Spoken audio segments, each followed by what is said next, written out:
Yo, what's good? So the Octatrack MK1 is pretty cheap on sites like eBay and Craigslist and whatnot. It's basically as cheap as the Digitakt, so I figured it'd be a good time to compare the two in case you're considering getting one. Look at this sleepy ass dog right here. Woke her up for no good reason and she's pissed.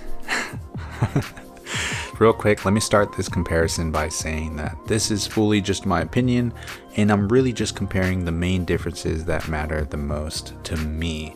So yeah, that's what this is going to be about. Huh, Frida? That's a good girl? She's pissed.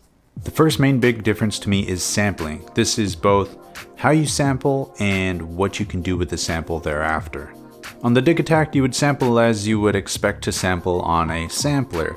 You have, a left and right input. You can sample directly into the machine, throw it onto a track, and apply all the little pages and whatnot, as you would expect, right? On the Octatrack, you can do everything that you can do on the Digitakt in terms of sampling and stuff, but you can also slice samples, which you cannot do on the Digitakt easily. You can actually legitimately slice samples on the Octatrack, which is a huge plus for me when it comes to using samples. Speaking of sampling, the Digitakt only has a left and right input. Just a simple left-right can be used as either left or right, and just giving you two channels. But the Octatrack has two left and right inputs, A, B, C, and D, which effectively can also be used as 4 mono inputs. And that's actually a perfect segue into my next reason why I really enjoy using the Octatrack, and that's because I can use it as a mixer. And sure, you can totally monitor the input of the Digitakt through the machine, but you can take it a step further on the Octatrack by actually sending that input through a track in the Octatrack and apply LFOs, amp envelopes, effects, filters, you name it, through the machine in real time without having to sample it in real time. And that has been a huge crucial factor for me, especially in a live setup. With that feature alone, I've effectively been able to completely eliminate a mixer from my live setup. And if you're curious about that and want me to break it down a little more, I already did in a video like this one. Speaking of 4 inputs, on the Octatrack you also have 4 outputs. You have the left and right main output and a left and right Q output. When I first got the Octatrack, didn't bother with the Q output at all. I thought it was cool, that's a cool feature, but I'm never going to use that. That is, however, until I found this weird setting in the personalized menu of the Octatrack, which sets it so that when I cue a track, it'll mute it out of the master but send it out of the queue, aka a send and return. If you're wondering how I do that, check this video out. It's honestly like my favorite feature about the Octatrack, and is one of the reasons why I'll probably never end up selling it. Another plus side to the Octatrack over the Digitakt is the arranger mode, and sure, it could be a big pain to learn, but it's really powerful if you do. Essentially what this is song mode, which the Digitakt does not have. And sure, you can chain patterns on the Digitakt, but that's not song mode. And personally, I don't use the arranger mode that often. I'm currently kind of forcing myself to, because I've seen some people do some crazy stuff with it, and I'm sure once I figure it out, I'll learn it for the rest of my life. Just like anything, I learned English once a long time ago, now I know it for the rest of my life, so same thing, right? And to take full advantage of something like the arranger mode on the Octatrack actually has 16 banks of 16 patterns each, as opposed to the Digitakt, which only has 8 banks of 16 patterns each. And sure, the Octatrack also has parts, but that's like straight up rocket science, so I'm not even going to count that. Staying in the realm of storage and possibilities, the Octatrack utilizes a compact flash, which essentially gives you as big of a hard drive as you want. I don't know if it works past 64 gigs. I use a 32 gig one, have yet to hit that limit, but the Digitakt stuck with a 1 gig plus drive, which doesn't give you any kind of expandability in the future. And last but not least, in terms of performance stuff, the Octatrack has its famous crossfader. It can be as simple or as crazy as you want it to be. The Digitakt does have some performance stuff though, like the part mute section for the pattern mutes or for the global mutes, as well as the control all feature, which is really cool. But after the second to third song in a live situation, that effect gets kind of old. Long story short, that crossfader can be set to either a single parameter or a bunch of parameters, and that setting lives in a scene, and you have a total of 16 scenes which can be assigned to either side of the crossfader. So that right there is a ton of possibilities when it comes to performance tools. Okay, I know what you're thinking. I love the Octatrack way more than the Digitakt, and that video I did 2 weeks ago where YouTube captions screwed me over. was a complete lie, but it's not. It's not all unicorns and rainbows for the Octatrack. There are a couple upsides to having a Digitakt and features that the Digitakt has that the Octatrack may never get. First and foremost, this applies to Octatrack Mark1, not Mark II, but that, my friend, is the hardware. Overall, they're both super solid, super sturdy machines. They're both made out of steel and whatnot, but the Digitakt is just newer. It has a nicer screen, it has way nicer encoders, it has backlit buttons. I mean, think about it. The Octatrack came out in 2010.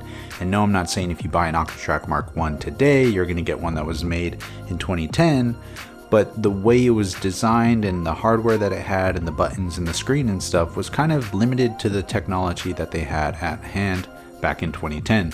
So unless you're getting a Mark II, you're going to be getting something that was designed to be its peak in 2010.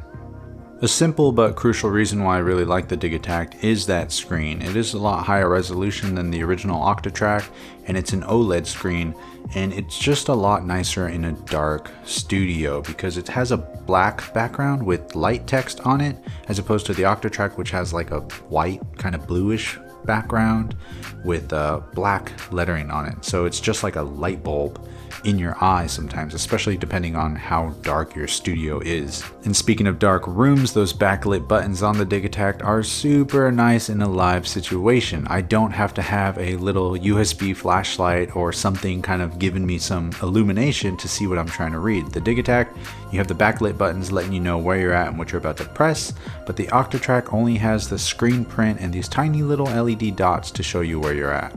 And another plus for the Digitakt, even though it's not out yet, which I hope it's going to be out soon, NAMM 2019, bring us good news, is overbridge. That will never be on the Octatrack. The Octatrack, when it was designed, even the Mark II, the design of it, the architecture, and what it was designed to do was never meant to work with Octatrack. I'm not even sure that was an idea when they were thinking of the Octatrack. But the Digitakt, however, it was totally designed for that. And I'm sure by now you already know what overbridge is, especially watching a video like this, but TLDR, overbridge is essentially just audio over USB. And yeah, if you want to find out more, just go to Electron's YouTube or Google it. And last but not least, the Digitakt over the Octatrack is way easier to learn.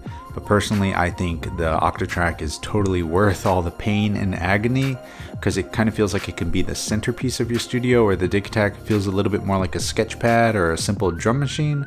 But the Digitakt is definitely a step in the right direction when it comes to looking into more complex machines, things like maybe a Circlon or an Octatrack or an analog rhythm.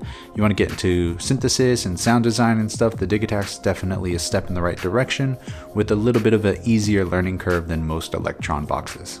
Alright, so now on to some similarities that may be a pro or a con depending on who you are and what your current situation is. When it comes to putting in samples and whatnot onto these machines, Digitakt is going to be using the Transfer app by Electron, which is super cool, super neat, easy UI to understand, even lets you send samples to and from the Digitakt and the analog rhythm in case you're kind of already in the ecosystem. It also helps with keeping your Digitakt up to date and whatnot, which is a neat feature. But I think the Octatrack nails it for the simplest and easy way to rearrange and take samples on and off of your device, which is the USB disk mode.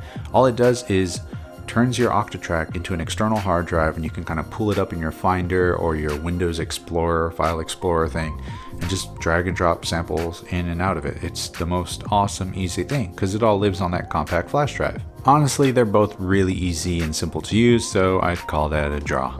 Okay, so here's a really tricky one that I still don't even know the answer to, whether it's a pro or a con or which one handles this better, but the way that the tracks act on each device. We'll start with the Digitakt. A track on the Digitakt is tied to the pattern, right?